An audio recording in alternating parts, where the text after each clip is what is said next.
Bonjour et bienvenue dans une nouvelle vidéo React. Aujourd'hui, on se retrouve pour la troisième partie de pourquoi est-ce que j'ai arrêté l'alimentation intuitive et Zermati de insupportable perfection. Donc si vous n'avez pas vu les deux premières parties, je vous renvoie sur ces vidéos-là. Donc, on s'était arrêté à la sixième raison qui fait que Émilie d'insupportable perfection a arrêté l'alimentation intuitive et Zermati.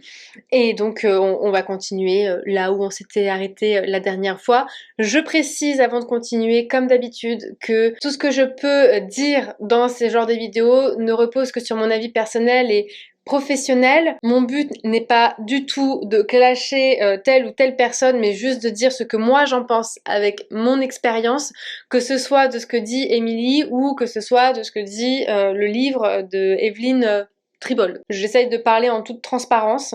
J'essaye aussi d'être le plus neutre possible. Je dis ce avec quoi moi je suis d'accord. Un coup ça va être Émilie, un coup ça va être Evelyne Tribol. Voilà. Après, vous avez été nombreux quand même à me dire, parce que comme vous le savez, sûrement je n'ai pas lu le livre de Evelyne Tribol, mais vous avez été extrêmement nombreux sur YouTube à m'envoyer des commentaires me confirmant que euh, Émilie d'insupportable perfection avait peut-être mal interprété ce qui avait été dit dans le livre parce que en effet tout est une question de flexibilité et que c'est une boîte à outils qu'on n'a pas forcément besoin de tout mettre en place et surtout de ne pas le mettre en place en même temps d'un seul coup. Bref, c'est parti, on va regarder la suite. Ce qui m'amène à la septième chose que je reproche à l'alimentation intuitive ou à la méthode Zermati, qui est toujours dans la thématique du poids, qui vous dit que, en théorie, quand vos crises auront disparu et que vous mangerez intuitivement, vous retournerez naturellement à votre poids de forme et que vous le garderez à vie sans rien faire de particulier, car votre corps s'autorégule et s'autocontrôle tout seul. Alors attention, là, quand elle dit naturellement à votre poids de forme, non. On retournera naturellement à notre poids d'équilibre sur le set point. Ça veut dire que le poids d'équilibre, il n'est pas forcément en bas. Le poids d'équilibre, il peut être au poids actuel comme il peut être au-dessus en fonction de certaines personnes. Le garder à vie, je suis d'accord avec ça. Après, attention, bien entendu, si derrière il y a des soucis, des lourds soucis émotionnels et que l'envie de manger prend le pas sur les sensations de faim, ça veut dire à ce moment-là que le corps n'a plus la possibilité de se réguler comme lui il le souhaiterait parce que là il y a une surcharge émotionnelle et donc une surcharge après en calories. Ça signifie tout simplement qu'il faudra faire un travail sur la gestion des émotions avec un thérapeute parce que justement votre corps ne sera plus en capacité de s'autoréguler. Et il faut savoir aussi qu'il y a certaines maladies ou encore certains traitements médicamenteux qui faussent les signaux que le corps peut envoyer, qui fait que le corps ne va pas pouvoir s'autoréguler ou s'autocontrôler tout seul. Mais bien entendu, si vous faites pas partie des personnes qui ont un problème de gestion d'émotions ou qui ont une maladie particulière ou qui ont un traitement médical qui pourrait éventuellement jouer sur les hormones, ouais, il n'y a pas de raison que le poids monte à partir du moment où votre comportement alimentaire est normal en fait. Alors forcément, ça fait rêver. C'est très alléchant comme promesse. C'est une phrase idyllique que toute personne qui a déjà suivi des régimes adore entendre. Et c'est aussi ce que j'aurais aimé vous vendre, car ça aurait été beaucoup plus vendeur. Et en parallèle de ça, vous avez aussi des personnes du milieu du body positive qui vous disent « J'ai arrêté les régimes, je mange intuitivement, j'écoute mes envies, j'arrive à ne pas finir mon dessert quand je n'ai plus faim, et voilà, mon set point, c'est environ une taille 44. » Et souvent, on les voit poster fièrement leurs photos de leur part de gâteau ou de leur pizza à moitié entamée avec le hashtag Zermati. Le truc, c'est que je vais sans doute vous décevoir, mais moi, je préfère être franche plutôt que de vous vendre du rêve. On atteint en effet son poids set point lorsque l'on mange en fonction de ses sensations de faim et de satiété, mais des aliments adaptés à notre physiologie. Pas en mangeant un jour sur deux, voire tous les jours, des cookies ou des croissants ou des madeleines ou des nuggets vegan ou des barres de céréales. Alors là, je suis un peu choquée parce que j'étais plutôt en accord avec la façon de voir les choses d'Émilie. Et en fait, là, je suis en train de me rendre compte que elle est plus axée sur une histoire de régime aussi. Sauf qu'on n'appelle pas ça des régimes, mais juste faire attention à ce qu'on mange. Est-ce que quand on fait attention à ce qu'on mange, on est réellement dans de l'alimentation intuitive? Est-ce qu'on est vraiment à l'écoute de son corps quand on se prive de manger certains cookies ou ce genre de choses? Alors, certes, il y a une histoire de santé dans le lot. Certaines personnes vont préférer faire des cookies maison, ce que j'entends, hein. Moi, je sais que je vais avoir des aliments que je vais préférer faire maison, et vous le voyez avec mes vidéos recettes où j'ai tendance à tester de faire maison des aliments que j'ai l'habitude de consommer en industriel. Mais honnêtement, dire que on ne peut pas atteindre son set point, donc son poids d'équilibre, en mangeant des aliments inadaptés à notre physiologie, c'est-à-dire des aliments industriels, éventuellement gras ou sucrés, ben c'est faux. C'est totalement faux. Parce que sinon, ça voudrait dire que là, moi, après bientôt 3 ans d'alimentation intuitive et de travail sur mon comportement alimentaire, qui ne mange alors pas que des aliments industriels, mais en tout cas au début j'en mangeais quand même pas mal. C'est pas ça qui m'a empêché d'arriver à mon set point, et c'est pas ça qui empêche non plus mes patients d'arriver à leur set point. Du coup, je suis déçue de cette réflexion-là. Après, chacun a sa façon de voir les choses, mais si jamais ça avait été le cas, ça voudrait dire que ben pourquoi est-ce que je continue à faire ce métier-là? Pourquoi est-ce que je continue à travailler de la façon dans laquelle je travaille? Parce que vu que je suis pas là en train de dire qu'il faut manger absolument des produits faits maison ou qu'il faut faire attention à tel ou tel aliment, ben ça voudrait dire, d'après son raisonnement, que ben tous les patients que j'aurais en cabinet prendraient du poids et n'arriveraient pas à leur set points à terme. Alors qu'au final, c'est faux.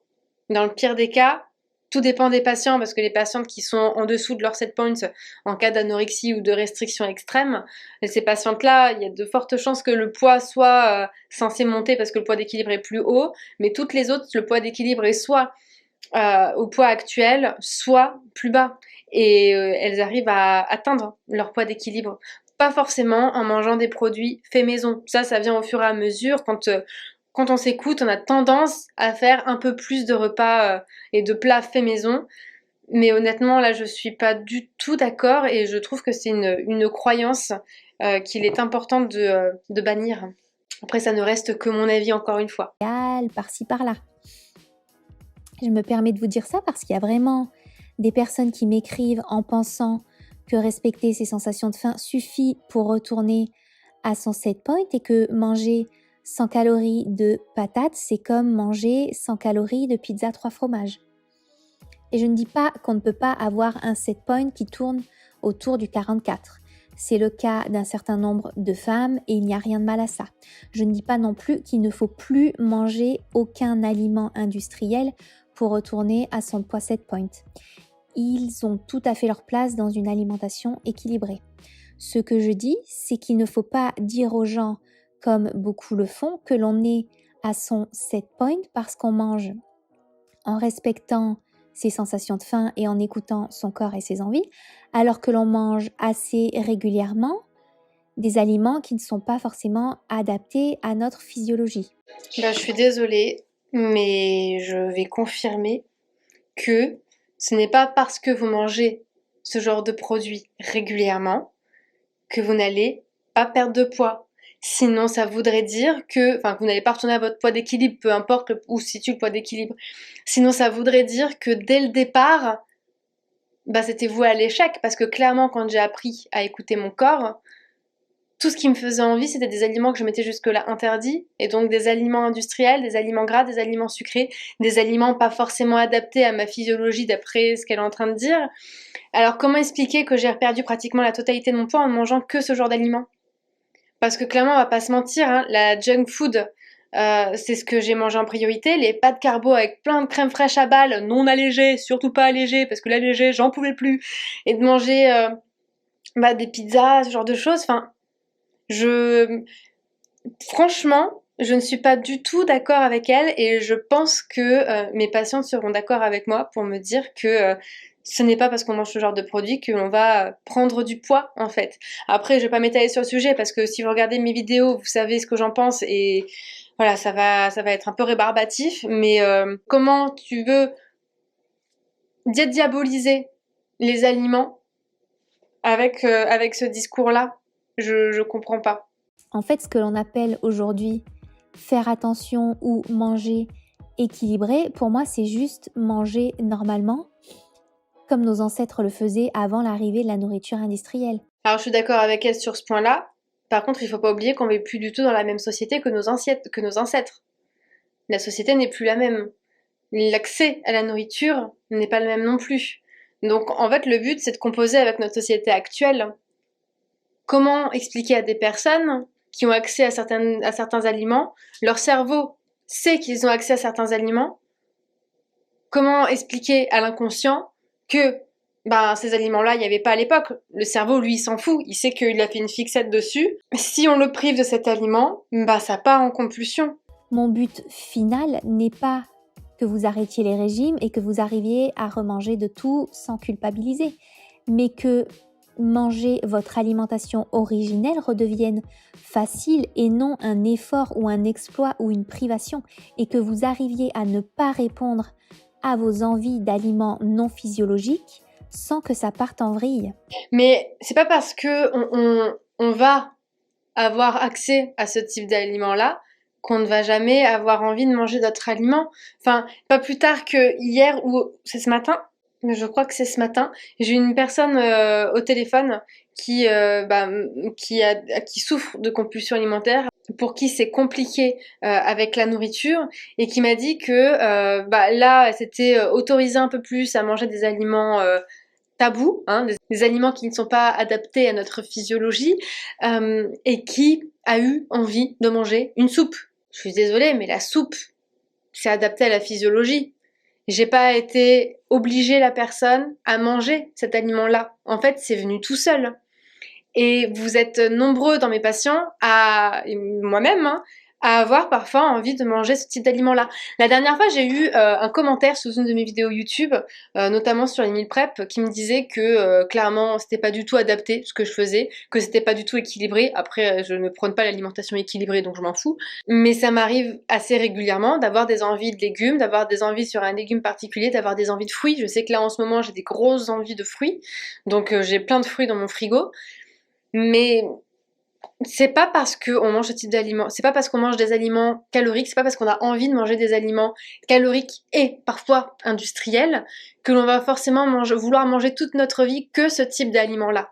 Forcément, vu qu'on s'écoute, forcément, vu qu'on est dans une démarche de dans une démarche de bien-être, forcément, on tend vers cette alimentation-là parce qu'on est plus à l'écoute et parce que ça nous fait du bien, en fait, de manger des aliments qui vont être faits maison et qui vont être peut-être aussi plus sains pour la santé. Mais on va avoir des envies d'aliments caloriques et des envies d'aliments moins caloriques, mais le tout, c'est de ne pas se prendre la tête. Quand on parle d'écouter et de faire confiance à son corps pour qu'il nous guide vers ce dont il a besoin, il faut bien comprendre que c'est dans un contexte particulier.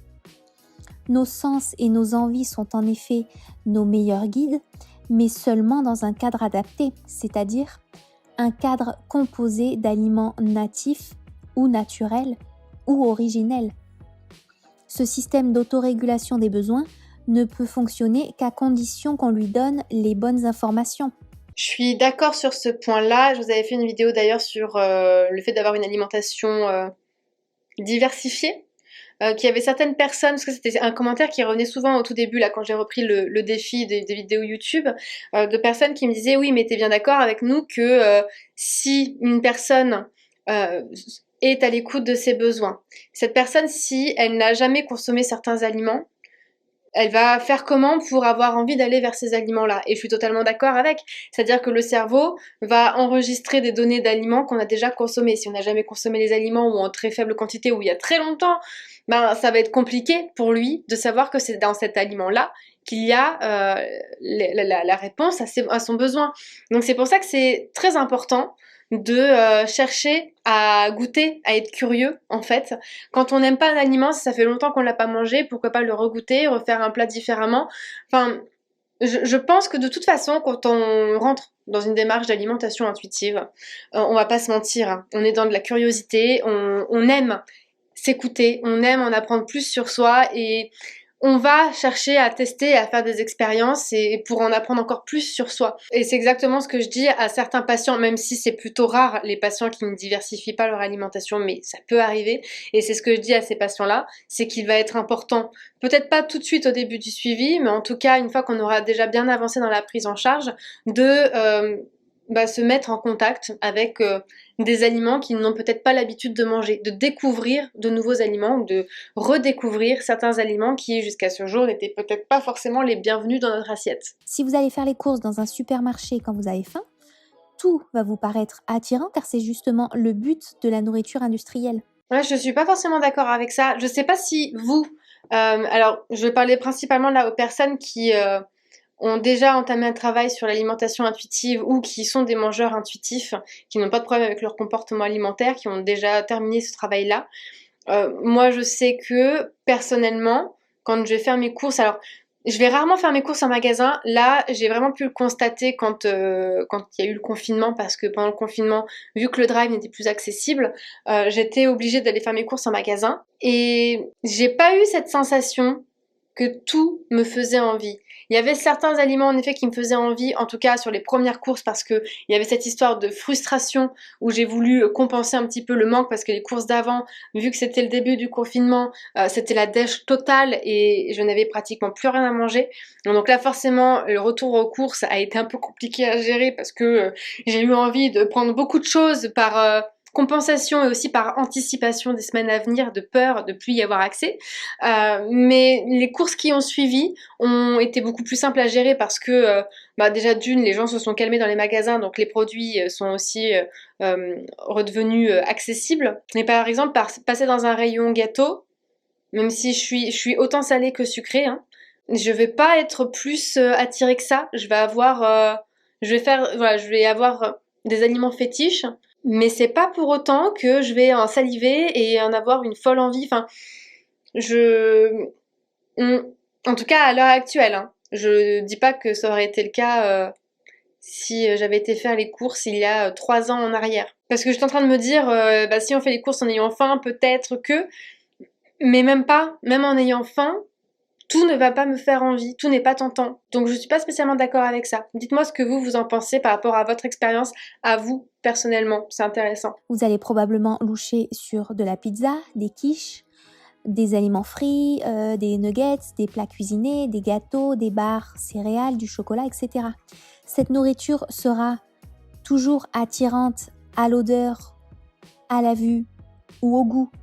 Votre corps ne peut pas s'autoréguler dans ce contexte-là. Les pizzas soit maison, soit faites dans une pizzeria sont meilleures que les pizzas industrielles. Enfin, moi, personnellement, c'est mon goût perso, mais je n'ai jamais aimé les pizzas industrielles. Tout ce qui va être après nuggets, quiche, c'est pareil en fait. C'est exactement pareil. Il y a des aliments que je préférais industriels, comme le cordon bleu ou le poisson pané. Et encore, le poisson pané, j'ai de plus en plus de mal, hein. Le poisson pané, je l'achète surtout pour Julien parce que lui, il adore ça. Je pense que ça lui rappelle des souvenirs d'enfance. Moi, c'est plus aussi pour les souvenirs d'enfance que des fois j'aime bien en acheter. Mais ça vaut pas un bon poisson qu'on a pané soi-même ou une quiche faite maison. Oh là là. Enfin, honnêtement, on ne me fera pas manger une quiche industrielle. La pizza industrielle, voilà, ça peut m'arriver d'en manger, mais ça reste quand même très exceptionnel. C'est quand on est invité et que voilà, je n'ai pas envie de chipoter, mais je vais du coup manger très peu parce que ça me fait pas trop envie. Sentez une pizza ou de la pâte à tartiner quand vous avez faim et faites-la fondre sur votre bouche comme vous le demande l'alimentation intuitive dans un de ses nombreux exercices. 9 fois sur 10, votre corps va vous dire « Miam, oui, j'en veux, envoie la sauce ». Et je ne suis toujours pas d'accord, je suis chiante. Et aujourd'hui, je suis relou, hein. Je ne suis pas du tout d'accord parce qu'avec mes patientes, on fait justement un exercice avec la sensation de faim et sans la sensation de faim sur des aliments tabous. On peut dire ça comme ça. Et il y a énormément de personnes qui ne ressentent pas justement cette envie pour cet aliment-là à ce moment précis quand elle a la sensation de faim. Faim ou pas faim, bah des fois les envies peuvent changer, c'est pas parce qu'on a faim qu'on va forcément avoir envie de manger cet aliment-là. Et je peux aussi le confirmer. J'ai déjà tenté de faire un exercice où en ayant faim, je m'étais prévu du chocolat, et ben je peux vous garantir que chocolat, je me suis forcée à le bouffer parce que je n'avais que ça à manger. Et honnêtement, ça a été une frustration horrible parce qu'à ce moment-là, j'aurais préféré manger un plat salé et un plat chaud plutôt que de manger du chocolat. Et donc cette réflexion-là, c'est ce qui me conforte d'autant plus à orienter mes patients, à leur faire vivre certaines choses avant qu'on fasse un petit débrief ensemble pour qu'ils puissent vraiment se rendre compte que certaines croyances sont fausses, ne sont que des croyances. Quand vous avez envie de cookies ou de nuggets vegan, on ne peut pas dire que cela réponde à un besoin physiologique réel de votre corps. Si ça répond à une augmentation d'hormones due à une émotion, et ça signifie que le corps n'a pas été en capacité de réguler l'émotion lui-même. Donc, vu qu'il y a le taux d'hormones qui a besoin d'être régulé, il faut qu'il y ait une autre hormone qui rentre en jeu pour pouvoir faire descendre et rééquilibrer un petit peu tout ça. Et donc, pour ça, il faut cette sensation de plaisir. Et pour pouvoir réussir à décupler un petit peu le plaisir, le corps nous envoie à ce moment-là une envie de manger émotionnelle qui va être orientée vers un aliment gras ou sucré, calorique, qui fait plaisir.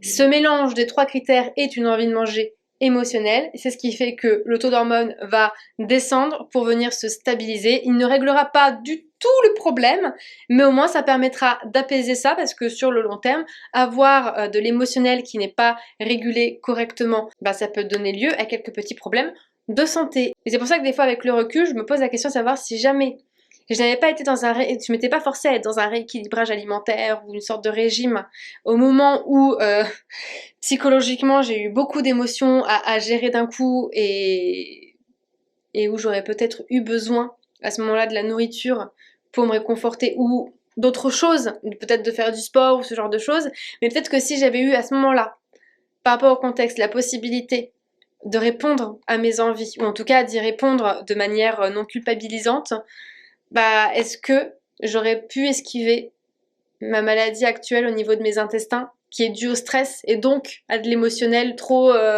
plus. C'est la grande question que je me suis posée récemment. Mais ces aliments-là, même si d'un point de vue nutritionnel ne sont pas les plus intéressants, ils sont quand même intéressants, mais c'est pas les plus intéressants. Mais d'un point de vue psychologique, là pour le coup, c'est principalement eux qui vont avoir de l'importance. Parce que s'ils étaient réellement des besoins légitimes de votre corps, ils ne devraient pas vous conduire à vous sentir moins bien. Ils devraient vous conduire à vous sentir mieux au niveau de votre tête, de votre énergie, de votre santé et de votre poids. Votre corps ne peut par définition pas avoir besoin d'un aliment qui va le rendre malade ou en moins bonne santé ou qui va nuire à son poids. Je pars du principe en fait que chaque aliment, chaque nutriment en excès est mauvais pour la santé. Donc en partant de ce principe-là, si on mange de tout, qu'on a une alimentation diversifiée, qu'on s'autorise à manger et des aliments caloriques et des aliments moins caloriques, genre des légumes, ce genre de choses, est-ce qu'il y a vraiment besoin d'incriminer un aliment plus que l'autre? Parce que le fait que les aliments caloriques font qu'on est plus mal dans notre tête, c'est parce qu'on n'arrête pas de nous rabâcher qu'on n'est pas censé manger ce genre d'aliments-là. Et vu qu'on n'est pas censé manger ce genre d'aliments-là, et qu'on les mange quand même, on culpabilise. Donc comment tu veux te sentir bien en mangeant un gâteau, en sachant que la personne à côté de toi est en train de te regarder avec jugement, et en sachant en plus de ça que t'as X personnes qui sont en train de dire que c'est mauvais pour la santé, que c'est mauvais pour mon poids, que c'est mauvais pour mon énergie, que c'est mauvais pour... forcément, on n'est pas bien. C'est comme si j'étais en train de vous dire, voilà, t'as 2 verres, et tous les 2 on dirait que c'est des verres d'eau, sauf qu'il y en a un c'est de l'eau, et il y en a un c'est de la javel. Vas-y, fais ton choix. Je pense que émotionnellement ça va être compliqué à gérer quand vous allez boire le verre parce que vous n'allez pas savoir si vous êtes en train de boire l'eau ou si vous êtes en train de boire la javel. Bon là J'extrapole un petit peu, mais c'est un peu ça en fait. Vous allez être dans le stress, et ce stress, il va pas vous mettre bien. Ben là, c'est exactement la même situation quand vous allez manger cet aliment-là. Vous allez, même pour la plupart, et ça c'est beaucoup, vous êtes beaucoup dans les patients à me le dire, à manger ce type d'aliment sans même prendre de plaisir à le manger tellement il y a de la culpabilité. Donc, je pense que dédiaboliser les aliments, déjà dans un premier temps, ça permet de pouvoir prendre du plaisir et de réguler après tout le reste. Je ne dis pas qu'il faut diaboliser la nourriture industrielle car, comme vous l'avez sans doute compris, ça la rendrait encore plus attirante. Alors peut-être, dites-moi si je me trompe, hein, peut-être que c'est juste moi qui ai du mal à prendre du recul, hein, et c'est pour ça que c'est important que vous me le mettiez dans le commentaire pour avoir plusieurs avis, mais vous, quand vous entendez ça, est-ce que vous vous dites ah bah ok, ça veut dire qu'il faut que je mange modérément des aliments industriels, ou est-ce que ça vous renvoie encore dans un truc de restriction? Là je parle surtout pour les personnes qui ne sont pas encore dans le travail de l'alimentation intuitive et qui sont en train voilà, d'essayer de sortir du contrôle, d'essayer de sortir des restrictions. Est-ce que là c'est quelque chose qui vous rassure d'entendre que il ne faut pas manger ces aliments-là, mais qu'on peut en manger? Si je prends du recul, je pense qu'elle essaie de faire comprendre que le but c'est de pouvoir en manger tout en ayant quand même une alimentation assez diversifiée, ne pas manger que ce genre d'aliments-là. Mais même en ne mangeant que ce genre d'aliments-là, c'est pas ça qui vous fera prendre du poids, et de toute façon, ce n'est pas possible, à partir du moment où vous entamez un travail sur de l'alimentation intuitive et sur de l'écoute du corps, de ne manger que ce type d'aliments-là. L'équilibre dans son alimentation s'obtient naturellement en écoutant son corps et non son cerveau. En effet, de nombreux coachs en alimentation intuitive vous diront des choses comme les mangeurs normaux ne cherchent pas à faire attention à ce qu'ils mangent, ils ne contrôlent pas leur alimentation, ils ne cherchent pas volontairement un équilibre. Mais elle a pris une publication, une story de Eliane, je crois. Eliane, si tu passes par là. Et que si un aliment ne leur réussit pas, leur corps leur fera savoir et ils n'auront naturellement plus envie de manger cet aliment. Je ne sais pas vous, mais moi, je ne crois plus au Père Noël. Personnellement, même quand j'avais arrêté les régimes et qu'un aliment comme le gluten ne me réussissait pas et que mon corps me le faisait savoir, ça ne m'empêchait pas d'en manger. Alors, je suis aussi d'accord avec elle sur ce point-là, parce que moi, quand j'ai eu ma maladie de Crohn, on est bien d'accord que les aliments qui me procuraient des crises, j'en avais quand même envie. Et c'est aussi pour ça d'ailleurs que j'ai des patientes qui vont avoir des fois des allergies ou d'autres maladies, qui vont pas pouvoir manger certains aliments parce que ça leur provoque des problèmes de santé, ça leur provoque des douleurs, et pourtant elles vont avoir envie de manger ces aliments-là. Donc c'est vrai que il y a des questions à se poser par rapport à ça. Lorsqu'on observe toutes ces femmes qui mangent super healthy et qui perdent du poids sans le reprendre, on constate qu'en réalité, elles n'atteignent pas leur équilibre en laissant leur corps s'autoréguler.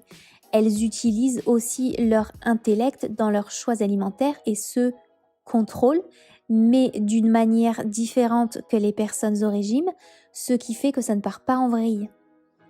Après des années de régime, il peut être plaisant de penser que son corps s'autorégule, mais sur le long terme, cette manière d'appréhender l'alimentation n'est au mieux que la simplification excessive d'un processus bien plus complexe et bien plus nuancé que ça. Mais ce qui est important de se rappeler aussi, c'est que la plupart des personnes qui sont dans le fit, dans le sport, dans la muscu, ce genre de choses, ces personnes-là qui font très attention à leur alimentation font aussi régulièrement des cheat meals, c'est-à-dire des journées où elles s'autorisent un petit peu de tout. Donc personnellement, après, comme je dis toujours, ça ne reste que mon avis, mais je suis pas forcément d'accord avec ça. Les personnes qui viennent me voir, qui ont eu une période ou qui sont encore dans une période de sport intensif ou de sport de haut niveau, ou des sportifs professionnels qui viennent me voir en consultation parce que ils font tellement attention à leur alimentation, ils doivent tellement faire attention à leur façon de manger pour optimiser leur performance, qu'en fait ils finissent par avoir des compulsions et à plus avoir un comportement normal envers la nourriture et à avoir des problèmes de comportement alimentaire. Notre cerveau est biologiquement programmé pour nous pousser vers les aliments hypercaloriques, riches en gras, en sucre et en sel. Je suis pas d'accord non plus avec le fait que notre cerveau est programmé pour manger des aliments caloriques, gras, sucrés, machin, nan. Sinon ça voudrait dire qu'on n'aurait jamais envie de manger d'autres aliments.